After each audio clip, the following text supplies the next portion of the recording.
नमस्कार मित्रांनो, आज बिग बॉस मराठीच्या घरातून रोशन दादा भजनकर हा 7व्या आठवड्यातून घराबाहेर पडला. जसा रोशन दादा गेला तशा बिग बॉसच्या घरामध्ये एक दोन नव्हे तर तब्बल 3 वाईल्ड कार्ड एंट्रीज झाल्यात. आणि त्या 3 वाईल्ड कार्ड एंट्रीज कोणाच्या आहेत याचा व्हिडिओ मी या अगोदरच बनवलेला आहे, तो तुम्ही नक्की बघा. तर आज बिग बॉसच्या घरामध्ये काही स्पर्धकांची चांगली शाळा घेतली, काहींचं कौतुक केलं, तर काहींकडे अजिबात लक्षही दिलं नाही. तर या सगळ्यावरती आज आपण बोलूया, परंतु मी सुरुवात करणार आहे ते म्हणजे रोशन दादाच्या इव्हेक्शन बद्दल.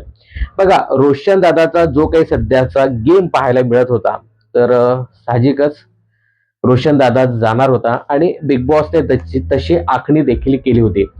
मित्रांनो, रोशन दादा तसा खेळत नव्हता या आठवड्यामध्ये नक्कीच, परंतु त्याला वोटिंग चांगली होताना दिसत होती. वोटिंग बऱ्यापैकी होत होती, म्हणजे पहिल्या दुसऱ्या क्रमांकाची तो वोटिंग घेतच होता. पण नुसतं बिग बॉसच्या घरामध्ये वोटिंग असून चालत नाही, तर तसा खेळ देखील दाखवणं गरजेचं आहे. रोशन दादाला पहिल्या दुसऱ्या आठवड्यामध्ये तुफान वोटिंग होत होती, म्हणजे 8-8, 9-9 कंटेस्टंट नॉमिनेट असायचे आणि त्याच्यामध्ये वन हँड वोटिंग घेताना दिसत होता रोशन दादा. पण त्यानंतर मग कमी कंटेंटमुळे किंवा मग विशालच्या इन्फ्लुएन्समुळे, टोळीच्या इन्फ्लुएन्समुळे असं सतत बोललं गेलं आणि त्यानंतर मग रोशन दादाची वोटिंग कमी झाली आणि अखेर तो वोटिंग कमी असं नाही, परंतु कमी कंटेंटमुळे बिग बॉसच्या घराबाहेर गेला. खरं तर इथे रितेश दादाने देखील त्याचं कौतुक केलं की सच्चा माणूस, निर्मळ माणूस, कोणाशी पंगे न घेणारा, कुठलेही छक्के पंजे नसणारा एक चांगला माणूस बिग बॉसच्या घराबाहेर गेला. पण मी नेहमीच सांगत असतो की अशी चांगली माणसं आहेत ना, ती बिग बॉसच्या घरामध्ये फार काळ टिकत नाही. लबाडी करणारी, भांडण, तंटे, राडे, अपशब्द वापरणारी अशी माणसं फार पुढेपर्यंत बिग बॉसच्या घरामध्ये टिकतात, पुढेपर्यंत जातात. मी मागच्याच एका व्हिडिओमध्ये सांगितलं होतं की रोशन दादाला गेल्या आठवड्यामध्ये बॉटमला ठेवलंय. तर एकंदरीत सचिन दादाला ज्या पद्धतीने बॉटमला ठेवलं होतं आणि त्यानंतर पुढच्या आठवड्यात सचिन दादा नॉमिनेट झाल्यानंतर सचिन दादा घराबाहेर गेला. तसंच मी एक अनालिसिस केलं होतं की रोशन दादाला देखील गेल्या आठवड्यात बॉटमला ठेवलं होतं आणि हा जर नॉमिनेट झाला तर हाच बिग बॉसच्या घराबाहेर जाईल. आणि एक असं पाहण्यात आलं, तेही तुमच्या कदाचित लक्षात आलं असेल की बघा, या आठवड्यात एकूण 4 सदस्य हे नॉमिनेट झाले होते. पहिला सदस्य नॉमिनेट झाला होता तो म्हणजे रोशन दादा, ज्याला राकेश बापटने नॉमिनेट केलं. त्यानंतर राकेश नॉमिनेट झाला, राखी स्वतःहून नॉमिनेट झाली. तर असे 3 कंटेस्टंट नॉमिनेट झाले आणि बिग बॉसने ती जी प्रक्रिया आहे नॉमिनेशनची थांबवली. त्यानंतर तन्वीकडे निर्णय क्षमता दिली की तन्वी, आता तुम्ही निर्णय घ्या, आणि तन्वीने प्राजक्ताला नॉमिनेट केलं. आता बिग बॉसला एवढं माहिती नसेल की प्राजक्तालाच ती नॉमिनेट करेल, कारण तन्वीकडे तेव्हा 2 ऑप्शन नक्कीच होते, एक रुचिता आणि दुसरं प्राजक्ता, असे 2 ऑप्शन तिच्याकडे होते. तर आता बिग बॉस किंवा आपणही कन्फ्युज होतो की यापैकी कुठल्या सदस्याला ती नॉमिनेट करेल, किंवा बिग बॉसने अजून एक ऑप्शन देखील ठेवला होता, तुम्हाला करायचं असेल तर करा किंवा करू नका, हा ऑप्शन तिच्याकडे होता. तर 3 कंटेस्टंट आपण समजूया की हे नॉमिनेट होतेच, ज्याच्यामध्ये आपला रोशन भाऊ, त्यानंतर आरबी आणि त्यानंतर राखी सावंत, 3 कंटेस्टंट नॉमिनेट होते. तेव्हाच ओळखलं होतं की बिग बॉसला रोशन दादाला नॉमिनेशन मध्ये आणायचं आहे. रोशन दादा नॉमिनेशन मध्ये आला की बिग बॉस इथे थांबवणार फेरी, आणि तसंच काहीच पाहायला मिळालं. एक काय म्हणा, फॉर्मॅलिटी म्हणून काय तन्वीला सांगितलं असेल की बाई, तुला जे काही करायचं ते कर, नाही केलंस तरी चालेल. तर तेव्हाच एकंदरीत, आता हे माझं स्वतःचं मत आहे, याच्यावरती तुम्हाला काय सांगायचं असेल ते कमेंट्स मध्ये नक्की सांगा. पण एकंदरीत बिग बॉसला रोशन दादालाच नॉमिनेशन मध्ये आणायचं होतं. एकंदरीत रोशन दादालाच बिग बॉसला नॉमिनेशन मध्ये आणायचं होतं आणि राकेशकडे गळ्यामध्ये दिलं होतं, आणि राकेश साहजिकच याला नॉमिनेट करेल. रोशन दादा आणि इतर 2 सदस्य फॉर्मॅलिटी म्हणून त्यांनी नॉमिनेट केलं आणि त्यानंतर मग रोशन दादाचा पत्ता इथे कट करण्यात आला. आता फेअर की अनफेअर याबद्दल सांगायचं झालं तर बघा, मी नेहमीच सांगतो, आताही सांगतो की बिग बॉसच्या घरामध्ये नुसती वोटिंग असून चालत नाही, तर तसा गेम देखील खेळणं खूप गरजेचं आहे. तसा गेम रोशन दादाचा बिग बॉसच्या घरामध्ये नव्हता. रोशन दादाला चुगली देखील दाखवली होती, आपलीच लोक आपल्याबद्दल काय बोलतात हे देखील दाखवलं होतं. परंतु थोडासा तो रिॲक्ट झाला, पण त्यानंतर विशालने सांगितलं, बाबा हे सगळं होत असतं, शांत झाला. म्हणजे त्याला दाखवलं खेळ कसा खेळायचा, सगळं दाखवण्यात, परंतु रोशन दादा काय सुधारला नाही आणि शेवटी बिग बॉसला वाटलं की जाऊ दे, याला काढूया आणि अजून 2-3 कंटेस्टंट आपण नव्यानं भरूया, असं म्हणून रोशन दादाचं इलेक्शन केलं. आता प्राजक्ता आणि इतर कंटेस्टंट बद्दल बोलायचं झालं तर बघा, प्राजक्ता हा जो सुनावणी गेलाय ना, तेव्हापासून प्राजक्ता या आठवड्यात तरी आपले मुद्दे मांडताना दिसते. ती विशालच्या टीम म्हणजे टोळी टीम बरोबर अलायन्स करून आहे. पण त्याच्यामध्ये देखील तिचा एक इंडिव्हिज्युअल गेम आपल्याला दिसतो. प्रत्येक वेळी ते सांगत असते, "मला खेळायचं आहे. माझे हे मुद्दे तुम्ही घ्या." आणि विशाल ते ऐकतो देखील. म्हणजे स्वतःचा असा वैयक्तिक गेम खेळण्याचा ती प्रयत्न नक्कीच करते. त्या मानाने तेवढा रोशन दादाचा गेम नव्हता. राखीचं सांगायचं झालं तर राखी वन हँड शो चालवते. त्यामुळे ती बिग बॉसच्या घराबाहेर जाणार नाही आणि नव्हती. पण राखी प्रत्येक वेळी का सांगते, की मी 1च आठवड्यासाठी आले, 2च आठवड्यासाठी आले, असं प्रत्येक वेळी सांगायला नाही पाहिजे. मग ते कंटेस्टंट कन्फ्यूज होतात, की हिला आपण सिरियसली घ्यायचं की नाही. तर असं राखीने करायला नको. त्यानंतर राकेशबद्दल सांगायचं झालं तर राकेश हा बिग बॉसच्या घरातील एक स्ट्रॉंग कंटेस्टंट आहे. काही लोकांना त्याचा गेम आवडतो, काही लोकांना आवडत नाही. परंतु ते एक स्ट्रॉंग कंटेस्टंट आहे. तर सध्या तरी राखी किंवा राकेश तर जाणारच नव्हता. म्हणजे रोरो हे जाणार नव्हते. प्राजक्ता वीक होती तशी, पण प्राजक्ता मुद्दे हल्ली या आठवड्यात मांडताना दिसत होती. त्यापेक्षा रोशन दादाचा गेम नक्कीच वीक होता आणि त्याचं इव्हेक्शन या ठिकाणी झालं. आणि मगाशी मी सांगितल्याप्रमाणे एकंदरीत ठरवून त्याला नॉमिनेशनमध्ये आणलं आणि त्याचा पत्ता कट केला, असं एकंदरीत पाहायला मिळतं. तर जाऊया आपण रितेश भाऊने कोणाकोणाची कशी शाळा घेतली. पहिल्यांदा मी बोलणार आहे ते म्हणजे रुचिताबद्दल. रुचिताची कमी शब्दात, कमी वेळेत जबरदस्त शाळा घेतली असं सांगायला हरकत नाही. म्हणजे तन्वीसाठी रितेश भाऊने निदान 10-15 मिनिटं घालवले असतील तिची शाळा घेण्यासाठी. शाळा कमी, तिला समजावणं जास्त होतं. पण आज रुचिताची भाऊने उदाहरणासहित शाळा घेतली. म्हणजे तुमच्याबद्दल लोक काय बोलतात, तुम्ही काय बोलता, हे सगळं रितेश भाऊने अगदी तंतोतंत तिला सगळं दाखवून तिची शाळा घेतली. मित्रांनो, खरं तर रुचिता आहे ना, अपशब्द खूप वापरते आणि यावेळी देखील तिने खूप अपशब्द वापरले. हा जो काही खरकटे शब्द आहे ना, त्याचं मिनिंग भलतंच आहे हे मला आत्ता कळालं. खरकट्या म्हणजे नॉर्मली जी काही भांडी खरकटी असतात जेवल्यानंतर किंवा मग जेवण बनवल्यानंतर जी काही भांडी उष्टी उष्टी जी भांडी असतात त्याला नॉर्मली आपल्याकडे खरकट भांड असं म्हटलं जातं. खरकटे म्हणजे वापरून टाकणे आणि बरंच काही. तर याच्यावरच्या रितेश भाऊने कमेंट्सच दाखवलंय, की नेमकी लोक तुमच्याबद्दल बाहेर काय बोलतात हे तुम्हाला आता मी दाखवतोच. आणि त्याच्यामध्ये या दाखवण्याच्या नादामध्ये आहे ना, मी कमेंट्स इथे लावतोय. खरकटे ही काय भाषा आहे तुझी, नालायक कुठली. रितेशने हिच्या शिव्यावर ऍक्शन घेतली पाहिजे. म्हणजे एखाद्या महिलेला आपण नालायक बोलतो हे देखील इथे पूर्ण त्याने छापून आणलंय. म्हणजे हायलाइट केलाय तो नालायक शब्द. तर इथपर्यंत जायला नको होतं. रुचिता बोलते आणि त्याबद्दल तिला बोलायलाच पाहिजे. कारण तिचे जे काही शब्द आहेत ना, ते फार टोचणारे असे शब्द नक्कीच आहेत. प्रत्येक आठवड्यामध्ये रुचिता सांगते, की "भाऊ, माझ्याकडनं अशी काही चूक होणार नाही. असं परत मी करणार नाही." शपथा वगैरे घेते, सगळं काही करते. परंतु जे काही शब्द तिचे आहेत, ते शब्द पुन्हा ती त्याच टोनमध्ये बोलताना दिसते आणि तसाच गेम खेळताना ती दिसते. पण या आठवड्याचं सांगायचं झालं, म्हणजे मागच्या टास्कचं मी तुम्हाला सांगतो. मागचा टास्क सुंदररीत्या ती खेळली होती. Captaincy task. कुठल्याही प्रकारच्या शिव्या-बिव्या न देता व्यवस्थित ती खेळली होती. तर मला असं वाटतं, की ठीक आहे, तुम्ही शाळा घ्या, हरकत नाही. पण तुम्ही थोडं कौतुक तरी करा. त्याच्या अगोदरचा देखील जो काही टास्क होता ना, जो काही गणिताचा बॉल वगैरे जे काही गणितं बनवायची होती, तर त्या टास्कमध्ये देखील ती चांगली खेळली होती.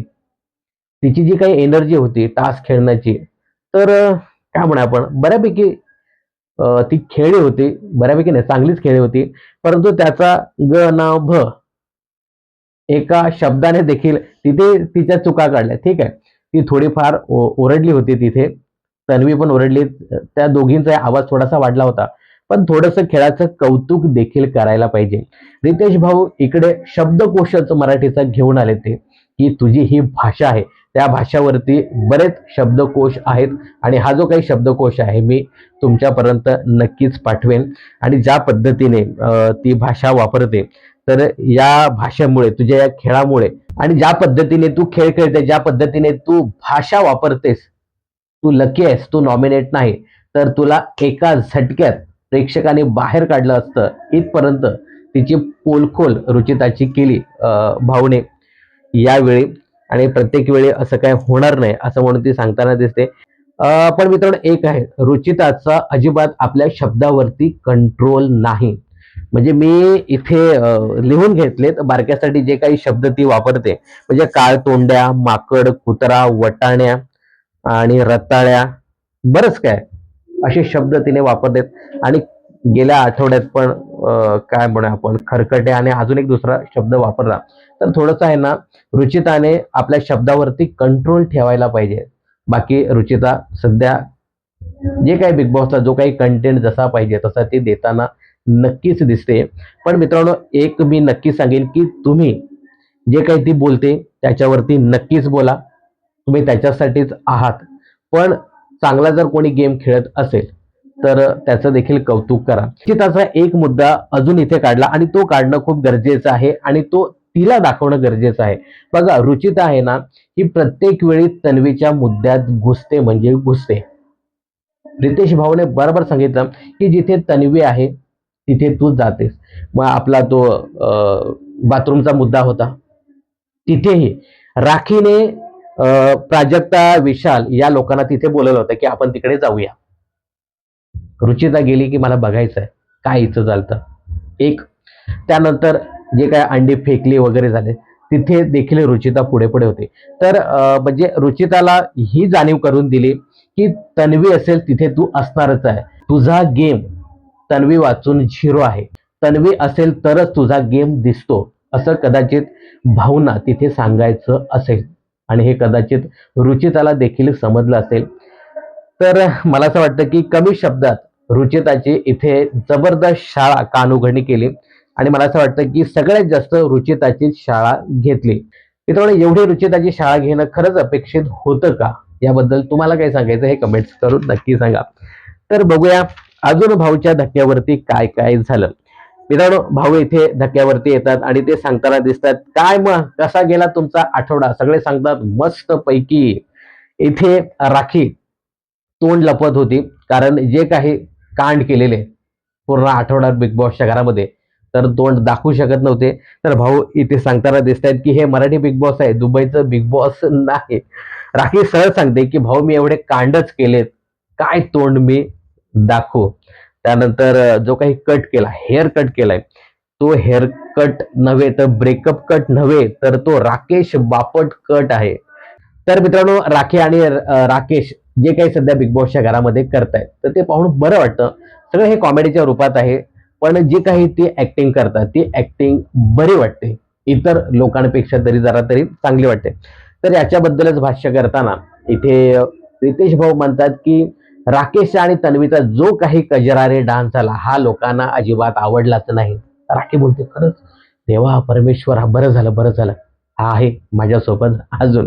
त्यानंतर इथे उगाच थोडस त्यांना काय आपण राखीला थोडस मोटिवेट करण्यासाठी इथे रितेश भाऊ सांगतात की तुमची राखीची आणि राकेशची जोडी बाहेर खूप व्हायरल झाली आणि तुम्हाला हॅशटॅग देखील दिलाय रारा. हा हॅशटॅग मी पहिल्यांदाच ऐकला. तुम्हाला माहित असेल तर कमेंट्स करून नक्की सांगा. आणि राकेशला इथे सांगतात की तुमचा आणि राकेशला इथे सांगतात की तुमचा जो तुम बिनचा शोध आहे तो आता पूर्ण झालेला आहे. आणि राखीने काय वापरलेलं, राखी सावंत बापट शब्द हा वापरला होता. आणि इथे रितेश भाऊ राखीसाठी सांगतात की तुमच्यासाठी एक खास सरप्राईज असणार आहे आणि ते सरप्राईज काय तुम्हाला पण माहिती आहे की 3 वाईल्ड कार्ड एंट्रीज होणार आहे. याच्यामध्ये एक पुरुष आणि 2 स्त्रिया यांची एंट्री होणार आहे. त्यानंतर थोडस शाळेकडे जाऊया. तर पहिली शाळा घेतात रितेश भाऊ, ती म्हणजे बिग बॉसच्या घराची एक्स कॅप्टन तन्वी कोलते. तन्वी कोलते बद्दल बोलताना रितेश भाऊ बोलतात की हीच जी आत्ता या आठवड्यामध्ये 7व्या आठवड्यामध्ये जे काही तन्वी कोलते वागत होती ना, तशीच बिग बॉसच्या पहिल्या आठवड्यात वागताना दिसत होती. म्हणजे तिचा तिच्या गेमवरती अजिबात कंट्रोल नव्हता. खरं तर मी जेव्हा म्हणजे रितेश भाऊ असे सांगत होते, की जेव्हा मी पहिल्या आठवड्यामध्ये तिला ओरडलो, टंटा क्वीन हा किताब दिला, त्यानंतर तिने तिच्या गेमवरती, खेळावरती कंट्रोल ठेवला होता. तो कंट्रोल ढासळला नव्हता. मात्र या आठवड्यामध्ये तिचा कंट्रोल सुटला. सुरुवातीला चांगली खेळली कॅप्टन झाल्यानंतर, म्हणजे पिचवरती चांगले षटकार, चौकार मारायला लागली. मात्र शेवटी शेवटी पटापट तिचे विकेट पडायला सुरुवात झाली आणि त्यानंतर मग ती ढासळली आणि मग दुसऱ्याच जुन्या वेमध्ये ती निघून गेली. आता इथे राखीचा मुद्दा त्यांनी काढला, की राखी ही बिग बॉसच्या घरामध्ये पोक करायला चालली. राखी तुम्हाला ट्रिगर करणार, परंतु आपलं स्वतःचं कंट्रोल असणं गरजेचं आहे. आता मी तुम्हाला हेच मगाचं उदाहरण देतो राकेशचं. राकेशला किती इरिटेट होत असेल हे सगळं. राकेशला पण माहिती आहे, की हे जे सुरू आहे, राखी ज्या पद्धतीने प्रेम व्यक्त करते, सगळं काय, हे किती बाहेर विचित्र जात असेल. परंतु राकेश तेवढाच त्या पॉझिटिव्ह वे मध्येच नेतो. राकेश तेवढं काही त्याचा कुठल्याही प्रकारचा मुद्दा करत नाही. राखीचा हा गेम आहे. विशाल पण बघा, विशाल देखील राखीने कितीही काही बोलू दे, म्हणजे विशाल तर हा टिश्यू सारखा मुलींना यूज करून फेकून देतो, इथपर्यंत विशाल बद्दल राखी बोलली होती. त्यानंतर विशालने जाऊन क्लिअर सुद्धा केलं होतं. विशालला माहिती आहे राखी कशी आहे, त्यानंतर राकेशला माहिती आहे राखी कशी आहे. आणि मला असं वाटतं की रोशन दादा असेल किंवा हे जे काही गावाकडनं लोक जे आले असतील त्यांना कदाचित राखी कशी आहे हे माहिती नसेल, पण तन्वी पासून सगळ्या लोकांना राखी कशी आहे हे माहिती असावं. तर इथे रितेश भाऊ हे सांगण्याचा प्रयत्न करतात, की राखी ही तुम्हाला ट्रिगर करणार, तुम्हाला पोक मारणार, भांडणं काढणार, पण त्याच्यावरती किती रिॲक्ट व्हायचं हे प्रत्येकाला कळालं पाहिजे. आता इथे हा जो काही आयुष्याचा मुद्दा होता ना, बाकीचे घरातले सदस्य देखील तन्वीच्या बाजूने होते. राकेश सांगत होता, की असं काही नाहीये. विशाल कधी नव्हे तो तन्वीशी बोलत होता, त्या मुद्द्यावरती बोलला. बाकी जवळपास सगळंच घर तन्वीच्या बाजूने उभं होतं, की बाई असं काही नाही, तुमची चांगली फ्रेंडशिप होती. पण तन्वीने ज्या पद्धतीने तो मुद्दा घेतला, पण तन्वीला ना कुठे थांबायचं हे कळतच नाही. म्हणजे मागचे काही आठवडे ती खरंच चांगली खेळली आणि तिने सांगितलं देखील होतं, की मी राखीला उत्तर देणार नाही. पण हे जे तिच्याकडनं निघत गेलं, तर त्यानंतर तिने सांगितलं, की नक्की प्रॉब्लेम कुठे झाला. खरं तर इकडनं राखी बोलते, त्यानंतर इकडनं रुचिता आणि बाकी टोळी, टोळी असं नाही रुचिता. तर हे सतत तिच्यावरती ते लादले जात होतं, काही ना काही गोष्टी. त्यात प्राजक्त अजून मध्ये-मध्ये. तर या सगळ्याचा विस्फोट झाला आणि मग कुठेतरी तिला मुद्दा मिळाला आणि त्या मुद्द्याचा तिने इश्यू केला. म्हणजे जे काही राखीची भडास आहे ती तिथे काढली, असं एकंदरीत तिला ते सांगायचं होतं. त्यानंतर मित्रांनो, रितेश भाऊने जो काही ब्राऊन्स रेशन कार्ड आणि कॅप्टन्सी याची जी काही तुलना करून तन्वीला जे काही स्पष्ट केलं ना, ते मला खरंच पटलं, की तुमच्याकडे कॅप्टन्सी आहे, तुमच्याकडे सगळ्या सोयी सुविधा आहे, तुमच्याकडे अधिकार आहेत, सगळं असून देखील मला दाखवायचं आहे की मी तुमच्यासारखी आहे, त्यामुळे मी जमिनीवर तुमच्यासारखं झोपणार. तुम्ही जमिनीवर झोपता याचा कोणाला घंटा काही फरक पडत नाही. फरक कुठे पडतो? तुम्ही बाथरूम यूज करता. खरं आहे. बघा, एक बाथरूम आहे, तिथे 10 लोक आहेत, तुम्ही 11वी लोक तिथे जाता. त्यामुळे साहजिकच त्यांना अडचण होणार आहे आणि त्यांचं असं मत आहे की तुम्ही सगळं दिखावं करता. रितेश भाऊ हे सांगतात, की तुझं तसं इंटेन्शन नसेल, पण बाकी सगळ्या सोयी सुविधा तू घेते. मला कॅप्टन्सी देखील पाहिजे, मला अधिकार देखील गाजवायचे आहेत. मग ही लोक तेच सांगत होती, की तुम्ही हे सगळं घेता, पण ते सगळं सोडून इथे या, आमच्या सर्वसामान्यासारखे राहा. रितेश भवन हे एक गोष्ट खूप छान रित्या पटवून दिली, की कॅप्टन्सी मिळवण्यासाठी लोक काय काय करतात, कुठल्या कुठल्या थराला जातात आणि तुम्ही कॅप्टन्सी एवढ्या हलक्यात घेतली. कॅप्टन्सीच्या रूमला तुम्ही एवढ्या हलक्यात घेतलं. आणि अजून एक आहे ना, की कॅप्टन्सी म्हणजे कॉमन रूम झाली ती आता. टोळी टीमचा कॅप्टन झाला, की हे सगळे सदस्य तिकडे जाऊन लोळत सुटतात. काटा टीमवाले त्यांचा कॅप्टन झाला, की हे सगळे तिकडे जाऊन लोळत पडतात. म्हणजे अजिबात हे कॅप्टनचा अजिबात रिस्पेक्टच नाहीये. असं एकंदरीत नक्कीच पाहायला मिळतं. तर हा मुद्दा देखील बरोबर होता. पण इथे तन्वीला ते दाखवून दिलं की कॅप्टन्सी, ते कॅप्टन पद नुसती इम्युनिटी नाही, तर तुमच्याकडे एक जबाबदारी आहे. त्या जबाबदाऱ्या तुम्ही ढकलत होतात, झटकत होतात. तुम्ही हा जो काही दाखवण्याचा प्रयत्न केला की मी तुमच्यासारखीच आहे, परंतु तुमच्याकडे जबाबदाऱ्या देखील होत्या. कॅप्टन सारखी एक मोठी गोष्ट तुमच्याकडे होती. त्या गोष्टीकडे तुम्ही दुर्लक्ष करत होतात. हे सगळं दाखवण्याच्या नादामध्ये. तर तन्वीला एकंदरीत समजलं, की भाऊ माझ्याकडनं असं काही होणार नाही, असं तन्वीने इथे क्लिअर केलंय. त्यानंतर प्राजक्ताला इथे एक विचारण्यात आलं, की तुला असं का वाटत होतं, की तन्वी आता जी वागते ती रिअल आहे? प्राजक्ता असं सांगते, की एवढे दिवस मी तिला व्यवस्थित पाहिलं नाही, परंतु आत्ता मी बघितलं, की तन्वीचा ॲक्चुअली गेम तसा आहे. मित्रांनो बघा, मी कुठल्याही कंटेस्टंटला कधीच फेवर करत नाही. ना मी या टीमचा सपोर्ट करत, ना मी त्या टीमचा सपोर्ट करत. माझ्या डोळ्याला जे काही दिसतं, ते मी तुम्हाला सांगतो. काय झालं, की ही जी प्राजक्ता आहे ना, ही एवढे दिवस त्या बाल्कनीमध्ये तिकडून सगळा गेम बघत होती. तिला यांच्याशी काही घेणं-देणं नव्हतं. काय सोनावणे असेल, त्यांची जी बाल्कनी असेल, ॲनालिसिस टीम असेल तिकडे. त्यामुळे इथे काय चाललंय हे त्यांना काही कळत नव्हतं. आता जेव्हा या लोकांमध्ये ती येऊन प्रत्यक्षपणे बसायला लागली, सतत यांच्या चर्चा व्हायला लागल्या, त्यानंतर हिला क्लिक होत गेलं. अरे बाबा असं पण असतं, अरे बाबा तसं पण असतं. ही लोकं सतत तेच काय आपण म्हणूया टोळीवाले सतत त्याच गोष्टी त्यांच्या. त्यामुळे माणूस त्याच्या मनात ते येत राहतं. बाबा हे असंच आहे रे, हे तसंच आहे रे. आणि तिथून ती काहीच बघत नव्हती. म्हणजे मी दोन्ही बाजूने बोलतो. एकतर काय झालं, या ग्रुपमध्ये म्हणजे इकडे खाली उतरल्यानंतर तिला सगळ्या गोष्टी दिसायला लागल्या, की बाबा असं आहे रिअली. जे आपण वरतून बघत होतो तसं काही नाहीये. ही एक बाजू. आणि दुसरं म्हणजे हे लोकं सतत याच लोकांच्या गोष्टी, अरे ही अशीच आहे, ही तशीच आहे. तर ही गोष्ट देखील, या दोन्ही गोष्टी प्राजक्ताच्या डोक्यात तेव्हा आल्या असाव्या. त्यानंतर हे जे काही गँग वॉर आहे ना, त्याबद्दल रितेश देशमुख बोलतात, की आता हे सर्रास होताना दिसते. हां, पूर्वी असं गँग वॉर नव्हतं बिग बॉसच्या घरामध्ये. राखी बाकी सगळ्या लोकांना तिकडे तन्वीच्या विरुद्ध मोर्चा घेऊन गेली. त्यानंतर प्राजक्ताने त्या छोटूच्या विरोधात एक मोर्चा उभा केला होता. तर असं गँग वॉर नक्कीच बिग बॉसच्या घरामध्ये सध्या तरी पाहायला मिळतं. त्यानंतर हा जो काही पॉवर की चोरीचा जो काही मुद्दा होता, तर इथे कुठेतरी थोडीशी नाही, प्राजक्ताचीच कानउघडणी इथे रितेश भाऊ करताना दिसतायत.